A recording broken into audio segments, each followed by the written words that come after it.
I'm gonna tell you a story. First thing you gotta understand is, that doesn't work the way you think it does. You can call me Oracle, because I'm the one that's talking to you. Welcome to the call. Now, couple things. Before I forget, cool facts about, I said before, maybe you caught this, that, I turned this place into a temple. I actually have a Facebook page, it's Temple of the Shadow Phoenix, because, I thought that sounded really, really cool. It has to do with my personal identification with peacocks and the fact that like there's a lot of actually interesting things when I was looking into Sanskrit. There's like very interesting things like, for example, unicorns, definitely in Sanskrit. I wouldn't think it was, but it was there. Dragons, in Sanskrit, sort of. There's Graha, the dragon's head. It's also Rahu. And there's Ketu, which is the word for banner, but it's also the word for dragon's tail. So if I think the whole word for dragon effectively is like Graha, Hrva, Ketu, or dragon head, back, dragon tail. That's kind of a guess because like I looked for dragon and I got like dragon's head, I got dragon's tail, not dragon. So just like fun little thing about that. But let's see where I was going with this. Um, so before I forget, I mentioned I'm a Buddhist monk, but I have a lot of voodoo stuff. Anyone who ends up like anyone who sees this knows I played a lot of role-playing games, and one of them was as a voodoo witch doctor, which may sound incredibly racist, but I actually went to school in New Orleans and took a 400 level history course in history of Latin America, specifically it's literally the history of Latin America 420, history of voodoo, but it covered Santeria Candomblé, which is indigenous, well not indigenous, it's um, practiced primarily in Brazil. Um,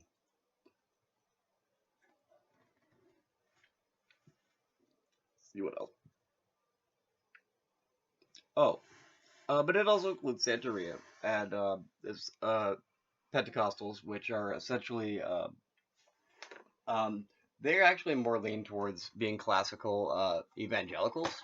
Very, very like I'm probably offending Baptists by saying it, but they're closest to Baptists in the evangelical like oh praise Jesus kind of way. They handle snakes, which is and they do it as a way of basically um, showing their faith in Jesus to protect them. So, let's say what else.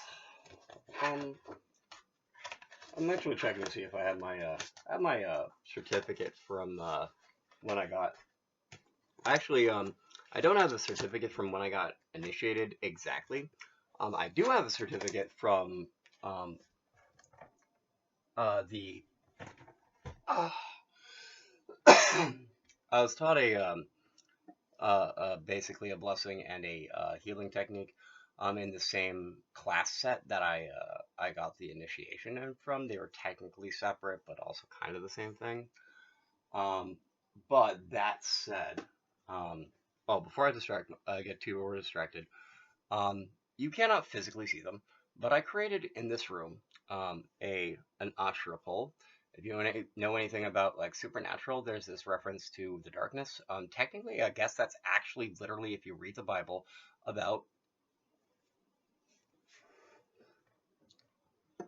effectively, I guess, sort of like a fae like aspect of Yahweh that was represented by the ashra pole, which was actually a tree. It was actually a tree back in like Canaan days. I'm not sure what kind of tree, but like looking at it, it's like basically there was a nature aspect of Judaism that got like cut out back in the day, near as I can tell, and that's where the Asherah pole went. So I have an Asherah pole. It's actually right here. Technically, it's been in all of the videos, and behind me is a Veve pole. Uh, because I studied the Loa and I know a lot about them, and I was like, I want to respect them. I have uh, in my ethereal more, I have Veve for four of them in particular. One is a set of Yamala or twins who are associated with air. One is Simha or Simba, who is associated with primarily magic, who's sitting at the causal level for fire, and there's Uli for the Svapna water, and Legba for the ground. I personally identify, which, if you know a lot about this, is actually kind of makes a lot of sense considering I'm a white dude. With Obatala, because generally speaking, when, as far as at least as I know, when a white dude comes to Voodoo, they usually come to it through Obatala. That is actually just. Now, I can be wrong all day, as I've said before, but that's my understanding. All right, so on that note, I recently cleared out all of this stuff and put it all in a single thing. I took a bunch of my old prescription bottles. I was prescribed Adderall for quite a long time. I should probably go back on it, but that required me like getting paid more. So that's that. What else? Oh yeah, things that I tried to do.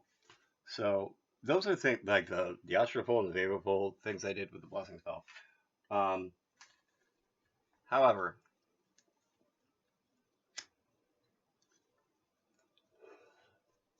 the reason I say I'm gonna tell you the story is partially because like I've been trying to do a lot of like storytelling just in general. I've written 7 books. I write them under the name Jeffrey Savage. I'm gonna be posting this on Twitter, so it's like whatever. So like there are 7 books for adults, 3 that are set that are basically like they're called the Last Laughs in Hell. Um, 2 that are from the files of Six Age Detective Agency. They're modern magical realism, and there's 2 that's um, like isekai type. That's they're called Games of Threya. I also wrote a kid's book called Moving Rooms for Helping Children Cope with Loss because that's something I thought was a good idea. And I'm working on a game called Paradigm. It's essentially sort of like like the gaming group is essentially caught in this thing where like if you ever seen a particular episode of a show called Charmed, a lot of people know Charmed, so I'm just gonna throw that out there. It has an episode where they go back in time and they basically see themselves and they're physically in different bodies, but like, oh, it's the same soul, so they look the same. Essentially, like the group is sort of caught in a situation like that, but like sliders, but they kind of sort of don't know what's happening. That's it's actually like only one of the options that you could choose to play it as, depending on how you choose to do it. It's almost if there's like if Motor ends up seeing this Motor, um, oh, by the way, Motor, if you see that, end up seeing this and you're like, Shadow Phoenix, I feel like I need to talk to Jeff about that. I guess you might. That's like neither here nor there, and I'm just gonna like pretend that I don't know about that until I know about that. Um, so I wrote those 8 books. I wrote a screenplay for Doctor Fate. I actually have 2 more that like I have outlines for 2 more movies. Um, culminating in anyone who knows DC like in a very magic centered the Monarch plot. I tried pitching that like 15 years ago, like, and I got 1 letter back when I was just like literally just being like, so I know that you guys don't accept unsolicited work. I'm just gonna ask if I can offer it to any of you. I said like like this page long, and there's like someone sent me a certain letter back, and I'm like, we don't accept unsolicited work. I'm like, yeah, no kidding. That's why I asked. Like, way to be like most of them just didn't answer, and one was like, I eventually called like the one back. It's like, so why did I even get this? Like, I get this, and like we only work with people who we know. And like, so you literally just don't get new people ever, and that literally explains the Hollywood situation. So if anyone in Hollywood sees this, you if anyone from Warner Brothers sees this, by the way, you could have had Doctor Fate as a full screen movie 15 years ago and gotten ahead of all of the Marvel people if you people were dingbats. So just revel in that. You lost money on that. You lost money on me, Warner Brothers. Potentially. Now, I could be wrong. My script could be crap. It could be mucho pupu caca. But that said, I wrote 8 books and a screenplay. Oh, by the way, also Bethesda. I tried to work on Fallout 4. Right after Fallout New Vegas came out, I sat down. I was like, this is so good, but this is like I felt like it could go just if it could go in a little bit further, it would have been perfect because it was close to perfect as it stood in my opinion. And a perfect game is so hard to find. It's so hard to find. But the two aspects I felt it lacked the most is it didn't go far enough, and I felt like all the Fallouts did, it didn't have a solid neutral path, and that was what I really really tried to go for. Like if I had been able to make my Fallout 4, you could have ridden a giddy up Buttercup down the Mass Pike to fly a vault to Mars. Now, I'm not going to hate on Fallout 4 because I didn't play it, but I've heard enough about it that it was a solid game. I'm bumhurt that I didn't get to make it, and that's my reason, and I'm not going to, like, lie about it because, like, that would not be true. Like, but, so, okay. This is Jeff Savage, also Oracle. I'm the one talking to you. And, one final note before I move on. This is, sort of, I've mentioned this before. I hope so. I might have actually deleted the video because I ended up rambling too much. But, this is part of a continuing project of, my thesis in physical magic, which is magic that can affect out here in Samsara, like, in a way, like, basically, if you know anything about, like, games like Mage the Ascension or Mage the Awakening, I basically like wholesale used a lot of those symbols because I was like, these seem very useful. They seem very like um like from from Shazam at the end of Shazam when I think it's Mr. Mind shows up in Dr. Savannah's cells like and Savannah and it's like you move past symbols. It's like yeah, I mean like symbols. I suppose you can move past symbols, but like why would you? They're so useful. They're so useful. Why would you move past symbols? Like, check out some of the stuff I did. Like, oh, check out some of the stuff that I did using symbols for classical alchemy for the planets and the periodic table. Because that's the kind of stuff I've been doing. Boop. This is the kind of stuff you can do with symbols if you're just like willing to like kind of think about things a little bit differently. So, I'm gonna do a quick thing on Tulpa now. Tulpa are effectively self-aware Zvapna Sita or like dream like basically dream spirits. Um, the Gotia are Tulpa. Um, the 40 servants from Chaos.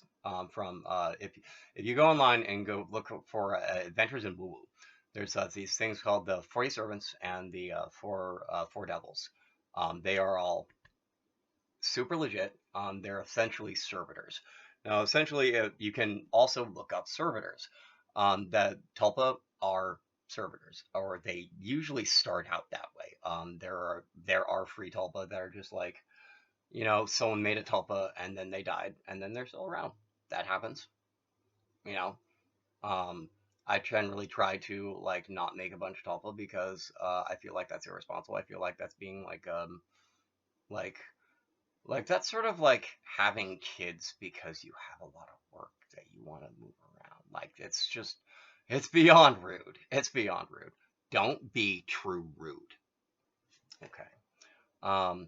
I actually think all right.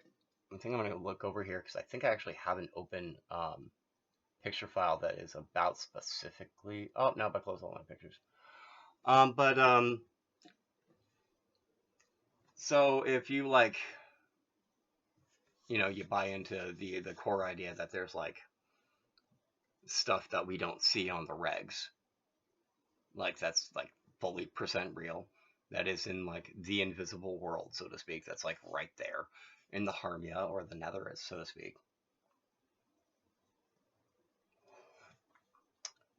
Then this should be actually pretty easy idea. So basically, like in another video, I talk about contracts, and basically what one of the things you could do essentially as a There's another handy Sanskrit term, mano bead or spirit knower. It's essentially what shaman is.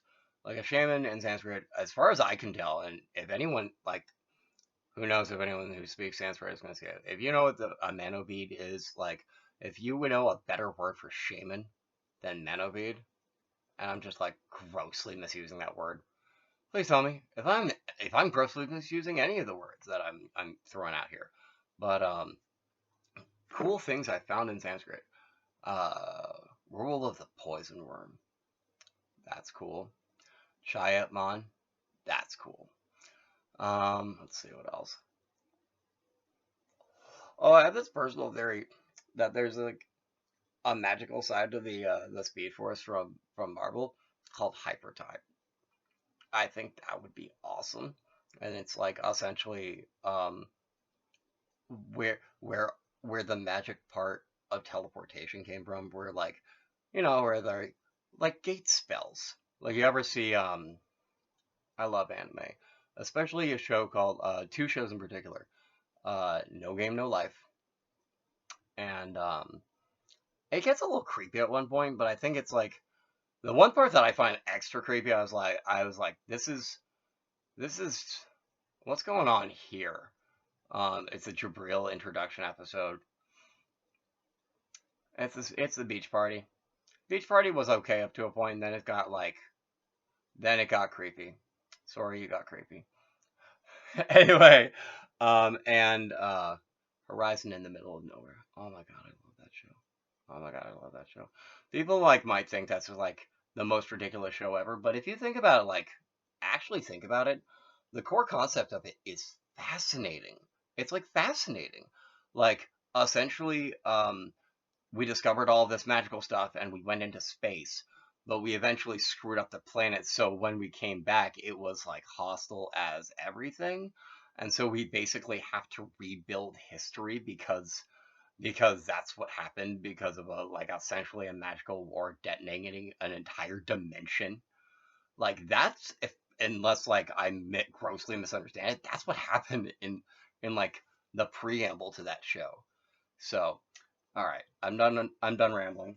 Um, things I've done, things I'm a fan of, and things that hopefully have entertained you. So now at least it may be a bit of a story about me, but now at least I've told you more of an actual story. Is Oracle? Because I'm the one who's talking to you. Dream safely, everyone.